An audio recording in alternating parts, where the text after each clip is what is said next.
A pleasure to meet y'all at last, and welcome back to Honest Shade Nowak, Snacker Attacker.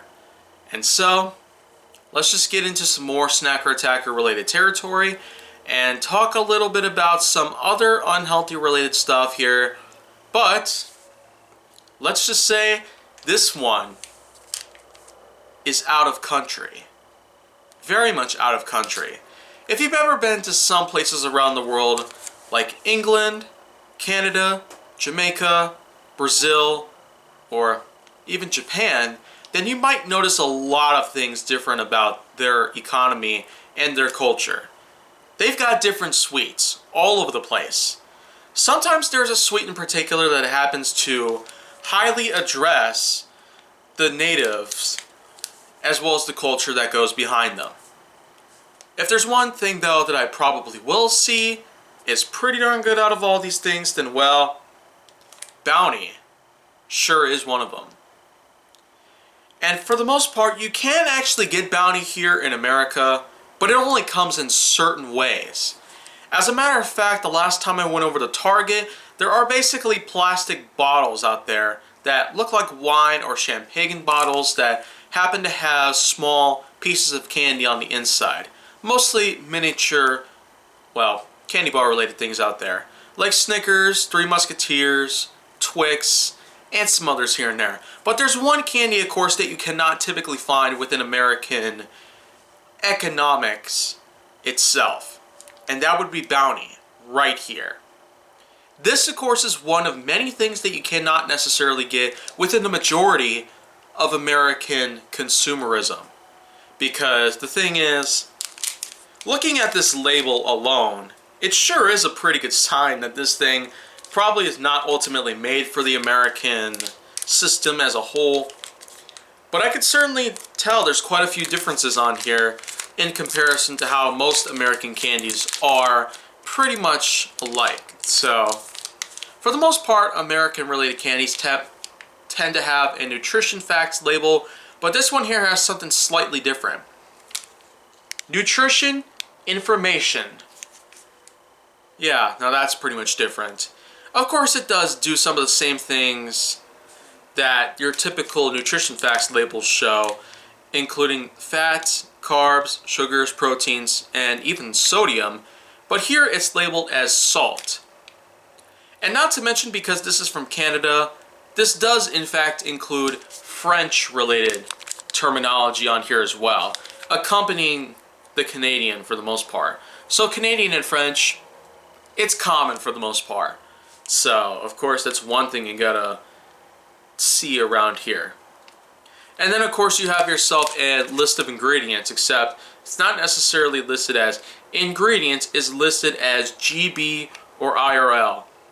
Moist, tender coconut covered in thick milk chocolate, sugar, desiccated coconut, glucose syrup, cocoa butter, cocoa mass, skimmed milk powder, emulsifiers, and otherwise. So, all of this is just a sampling of how the actual bar itself is pretty much going to differentiate from the majority of American bars, which you'd probably find pretty much anywhere. So, that's just quite a few differences between Bounty and maybe Snickers or something like that. Then, of course, you have yourself 139 kcal, which certainly does refer to the amount of calories on this thing, but it's a bit more complicated. So, of course, all these detailings, they sure are pretty interesting to look at, but if you're not very familiar with Canadian-based marketing and how the system is a lot different in there, especially when it comes to measurements and increment countings, and also with the differences based on dialect and language, then of course you're probably going to be very confused. But for me, I tend to eat the words.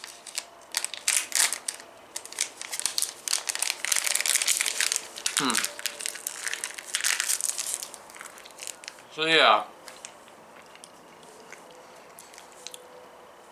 This is basically what the Bounty itself looks like.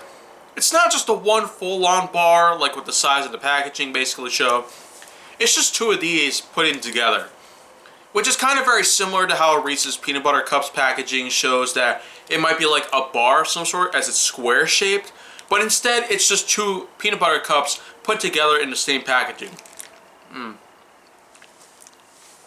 But that's mostly dependent on how many peanut butter cups are in there and what type of peanut butter cup it is. I've talked about the Reese's Peanut Butter Cup with pretzel chunks on the inside, and I've also mentioned how it's pretty much the reverse of what Reese's has done before, with pretty much coated... sorry. They coated actual pretzels with chocolate and peanut butter, pretty much signifying that they made their own sort of pretzels. And then more recently, as I've said before as well, they pretty much reverse engineered the whole thing and put pretzels in their peanut butter cups instead. I'm pretty sure that they still have the Reese's pretzels around. I just haven't really been able to find them around very often, so I can't really be sure of that. But Bounty, on the other hand, kind of sets up a whole nother story. If you're familiar with Mounds and Almond Joy, those are both bars that have chocolate on the outside and compacted coconut and skim milk and the things like on the inside. And Mounds and Almond Joy are different in most ways. With Mounds, you have actual coconut put inside, dark chocolate, and Almond Joy, it's milk chocolate with, well, I guess tougher coconut. It's usually easier for me to tell that way when I take a bite into it the first time around, and it immediately comes to mind, but this ain't an Almond Joy or a Mounds. It's Bounty. And it was made by a completely different company, all the way out in Canada, in accordance with, well, other different makers here and there. And I'm very familiar with most overseas companies out there, but not necessarily much about candy. I'm pretty familiar with things out there like Cadbury, but that's from England. And I'm talking about Canadian candies like this. So, looking at this thing right away, this certainly ain't a Mounds or an Almond Joy. It's almost like in between. It's basically milk chocolate covered in coconut right here, but I can tell that there's also a few other additives in here as well.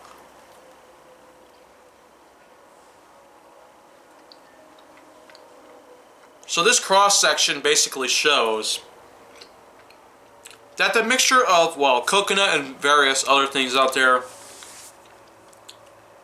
it kind of proves that this is a whole lot different than that of a Mounds or an Almond Joy. So I can pretty much tell that the Mounds and Almond Joy, it's like they've been mixed together, sent out to Canada, and then Canada basically made their own version of those two bars. And now it's pretty popular, actually. I still do like Bounty for what it is. I do like this. I probably won't take it over Mounds and Almond Joy, but it's probably one of the only other choices that I have. Maybe if Mounds and Almond Joy end up going like defunct or pulled off of the marketing, then maybe this might be my only other option if I wanted to get my fix on chocolate and coconut and various other products mixed together. So, I guess that's pretty much going to be it for right now, but overall, Bounty does in fact get a pretty high score from me. I probably won't really rank the bar itself, but I sure might do it at some other time.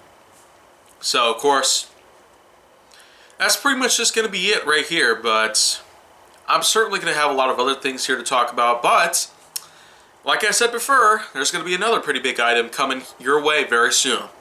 So if you want to see that and other things going down on the channel, then make sure that you like, subscribe, comment, follow me on social media, and stay on the Hollywood side.